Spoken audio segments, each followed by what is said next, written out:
Құрметті менің YouTube каналыма тіркелушілер, бүгін біз мұз етті тез еріту бойынша лайфхак айтамын. Ол үшін бізге краннан жылы су құйып аламыз, және де сол жылы судың үстіне 4-5 ас қасық тұз салып, тұзын әбден ерітеміз. Мұнда менде қойдың еті қуырдаққа арналған дайындап қойғамын.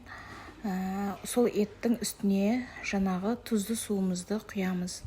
Егер етті ертпей, осы мұз күйінде пісіретін болсақ, онда еттің ортасы розовый болып қалады. Сондықтан сіздерге айтар кеңесім, қандай тамақ пісіретін кезде де етті толық ерітіп барып пісірген жөн.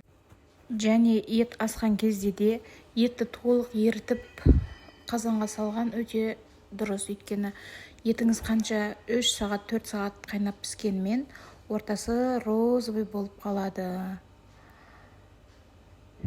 Мінекей, бізде 15 минут уақыт өтті.